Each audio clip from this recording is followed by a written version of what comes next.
Good morning everyone guys. Previous session में हमने UP हेस का असिस्टेंट प्रोफेसर पेपर फर्स्ट के थर्ड पार्ट को कंप्लीट किए हैं, जिसमें हम अभिक्रमित अध्ययन को पूरी तरह से कंप्लीट कर चुके हैं। लेकिन फिर हम इसको दोबारा रिवाइज करते हैं। तो आइए स्टार्ट करते हैं इस सेशन को।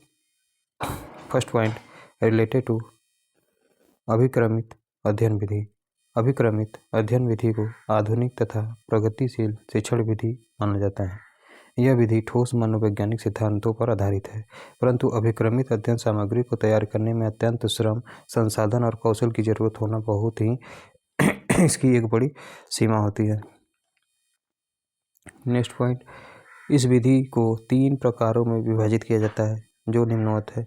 रेखीय अभिक्रमित अनुदेशन में सही उत्तर देने पर छात्र को पुनर्बनल मिलता है, जबकि गलत उत्तर देने पर उसी अनुदेशन पद को दोहराने का दंड सहना पड़ता है। यह स्किनर के क्रिया प्रसूत अनुबंध सिद्धांत पर आधारित है, यानी कि स्किनर लर्निंग जो मेथड है वो लर्निंग का फादर किसे कहते हैं, तो ई एल थर्नडाइक को कहते हैं।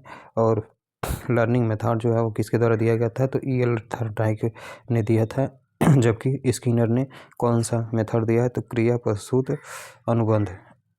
प्रसूत अनुबंध सिद्धांत किसने दिया था, तो स्किनर नामक साइंटिस्ट ने दिया था। Next point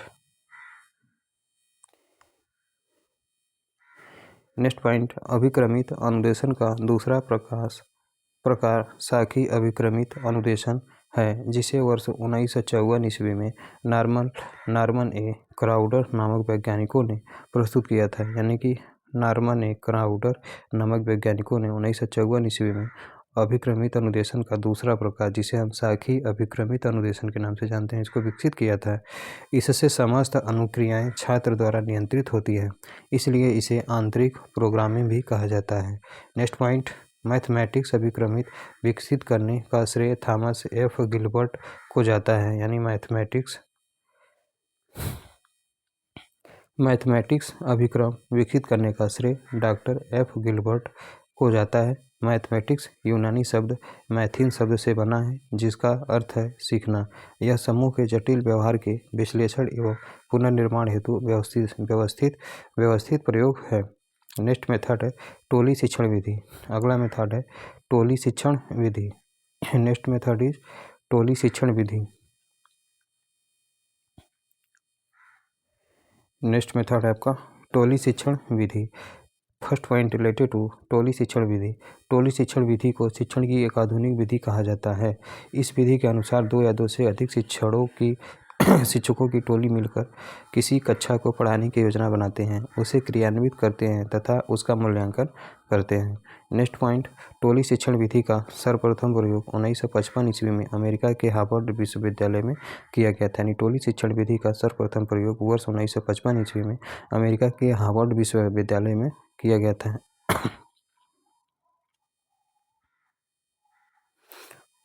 next point,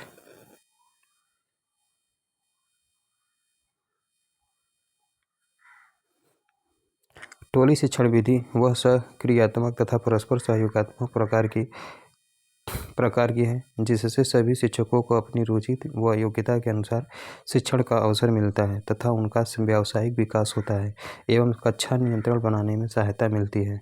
next point, टोली शिक्षण विधि का प्रयोग विचार विमर्श विधि के साथ संयुक्त करने पर अधिक सकारात्मक परिणाम प्राप्त हो सकते हैं।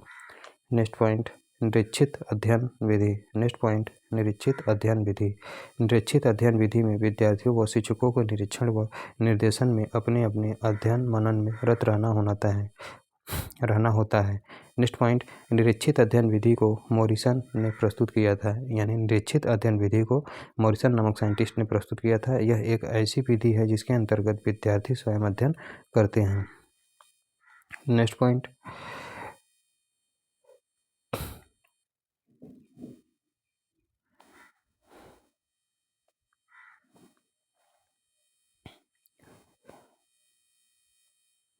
नेक्स्ट पॉइंट, निरीक्षित अध्ययन विधि प्रत्येक विद्यार्थी को अपनी योग्यता व स्वगति के अनुसार आगे बढ़ने का अवसर प्रदान करती है। वस्तुतः यह विधि व्यक्ति विभिन्नताएं, ज्ञानार्जन में स्वावलंबन तथा विद्यार्थियों की सक्रियता जैसे 3 महत्वपूर्ण संप्रत्ययों पर आधारित है।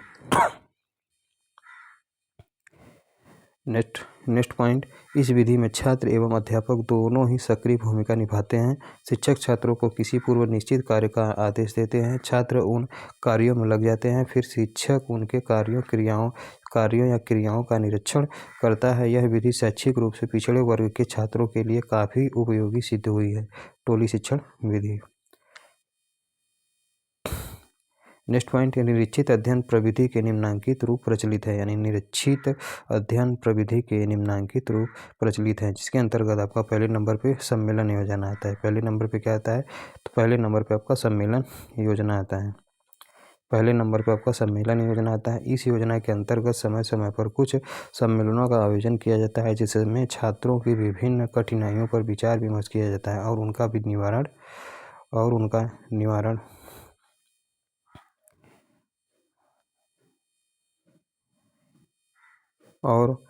निवारण करने का प्रयास किया जाता है। ये सम्मेलन कक्षा स्तर पर, विद्यालय स्तर पर, अंतर विद्यालय स्तर पर, नगर तथा जिला आदि स्तरों पर आवश्यकता अनुसार आयोजित किए जा सकते हैं। दूसरे नंबर का है विशिष्ट शिक्षक योजना। इस योजना के अंतर्गत विशिष्ट प्रशिक्षित शिक्षक छात्रों की कठिनाइयों, भ्रांत धारणाओं, कमियों व त्रुटियों आदि को दूर करने का प्रयास करते हैं। तीसरे नंबर पर आपका विभाजित कालांश योजना आता है। इस योजना में एक ही कालांश में 2 शिक्षक बालकों के कार्यों का निरीक्षण कर उनकी कठिनाइयों का निदान एवं निवारण करते हैं। नेक्स्ट, चौथे नंबर का जो पॉइंट है द्विकालांश योजना। इस योजना के अंतर्गत एक ही विषय के अध्ययन के लिए 2 कालांश रखे जाते हैं।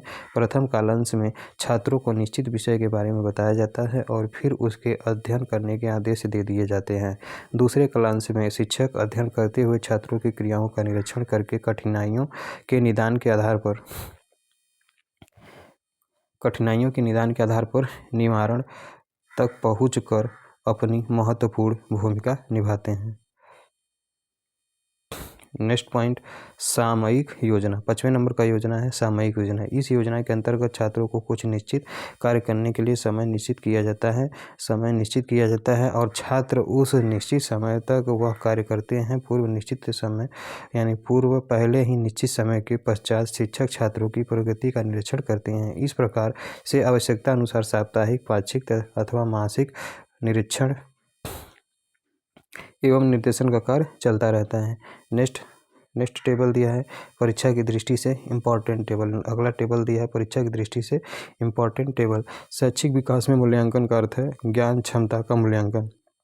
पहला क्वेश्चन है शैक्षिक विकास में मूल्यांकन का क्या अर्थ है? शैक्षिक विकास में मूल्यांकन का क्या अर्थ है? तो ज्ञान क्षमता का मूल्यांकन। सेकंड क्वेश्चन, मूल्यांकन के त्रिकोण का भाग नहीं है, तो शिक्षण अनुभव जो होता है वो मूल्यांकन के त्रिकोण का भाग नहीं है। कौन सा? शिक्षण अनुभव। नेक्स्ट क्वेश्चन, नैदानिक मूल्यांकन से सुनिश्चित होता है अनुदेशन के दौरान अधिगम में विद्यमान समस्याओं के कारणों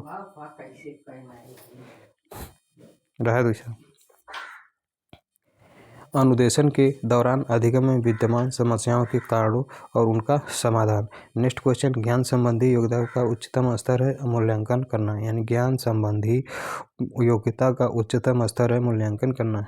नेक्स्ट क्वेश्चन, ज्ञानात्मक संप्राप्ति का न्यूनतम स्तर क्या होता है? तो ज्ञान होता है। यानी संज्ञानात्मक संप्राप्ति का न्यूनतम स्तर क्या होता है? तो वो ज्ञान होता है। नेक्स्ट क्वेश्चन, मूल्यांकन योजना के अवयव हैं। यानी मूल्यांकन योजना के कौन कौन से अवयव होते हैं? तो एक तो आपका उद्देश्य होता है, दूसरा संसाधन होता है, तीसरा आपका विश्लेषण होता है। नेक्स्ट क्वेश्चन, स्थितिक पत्रक क्या है? तो मुद्दों पर बल देना तथा स्थिति का चित्रण करना, ये आपका स्थितिक पत्रक कहलाता है। नेक्स्ट क्वेश्चन, संज्ञानात्मक क्षेत्र का सही क्रम क्या होता है? तो संज्ञानात्मक क्षेत्र का जो सही क्रम होता है, पहले नंबर पे ज्ञान आता है, दूसरे नंबर पे अवबोध आता है, तीसरे नंबर पे अनुप्रयोग आता है, चौथे नंबर पे विश्लेषण आता है, 5वें नंबर पे संश्लेषण आता है और लास्ट में मूल्यांकन किया जाता है। यानी पहले नंबर पे ज्ञान, दूसरे पे अवबोध, तीसरे नंबर पे अनुप्रयोग, चौथे नंबर पे विश्लेषण, पाँचवें नंबर पे संश्लेषण और छठवें नंबर पे मूल्यांकन आता है। नेक्स्ट क्वेश्चन, जया पियाजे ने विकास का संज्ञानात्मक सिद्धांत दिया है। मौलिक अनुसंधान, यानी कि जया पियाजे ने विकास का संज्ञानात्मक सिद्धांत दिया है तो वो आपका मौलिक अनुसंधान का अगला हेडिंग है, नेक्स्ट टॉपिक है आपका मूल्यांकन। डिस्कस अबाउट मूल्यांकन। मूल्यांकन क्या होता है तो प्रयत्नों की सफलता, असफलता या आंशिक सफलता तथा इसका जिस प्रकार पता लगाया जाता है उसी का नाम मूल्यांकन है।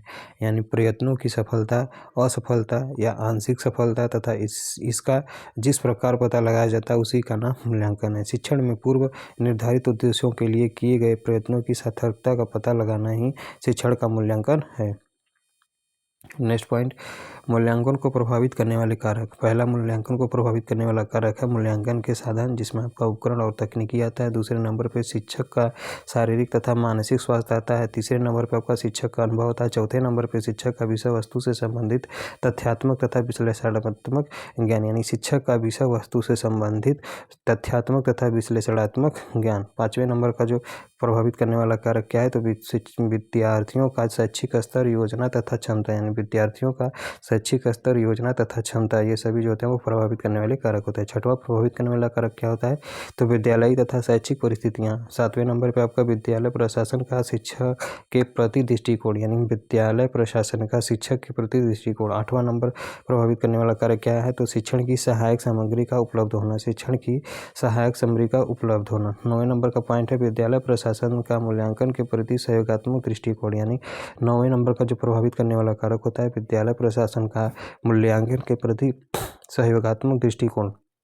10वें नंबर का पॉइंट है शिक्षक तथा छात्र का आपसी संबंध।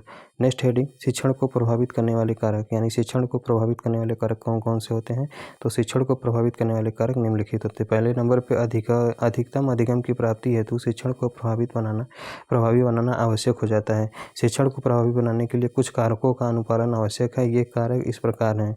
शिक्षण को प्रभावित करने वाले कारक में कौन कौन से कारक आते हैं तो इसी में 3 प्रकार के कारक जो होते हैं वो देखने को मिलते हैं। एक तो आपका मनोवैज्ञानिक कारक होता है, दूसरा आपका व्यक्तिगत कारक होता है, तीसरा आपका बौद्धिक कारक होता है। अब हम बात करते हैं मनोवैज्ञानिक कारक पर।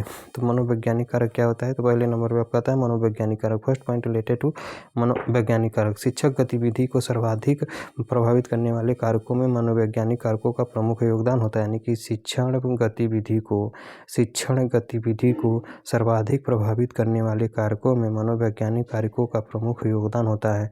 कुछ प्रमुख मनोवैज्ञानिक कारक इस प्रकार है, जिसमें आपका मनोभाव आता है, योग्यता आता है, अभिरुचि आती है, प्रवृत्ति आती है, अनैच्छिक व्यवहार आता है तथा मनोग्रंथि आती है। फिर से मनोभाव आता है, योग्यता आती है, अभिरुचि आती है, प्रवृत्ति आती है, अनैच्छिक व्यवहार आता है तथा मनोग्रंथि, ये सभी किसके अंतर्गत आते हैं तो मनोवैज्ञानिक कारक होते हैं। जबकि दूसरे नंबर पर आपका व्यक्तिगत कारक होता है। व्यक्तिगत कारकों के कारण भी शिक्षण कार्य काफ़ी प्रभावित होता है।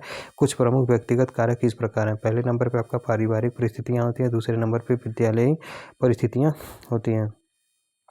नेक्स्ट पॉइंट, पारिवारिक परिसंपत्ति में, यानी पारिवारिक परिस्थिति में माता पिता के साथ संबंध, घर की आर्थिक स्थिति, पति पत्नी संबंध आदि आते हैं। यानी कि पारिवारिक परिस्थिति में माता पिता के साथ संबंध, यानी पारिवारिक परिस्थिति में माता पिता के साथ संबंध, घर की आर्थिक स्थिति, पति पत्नी संबंध आदि सब आते हैं।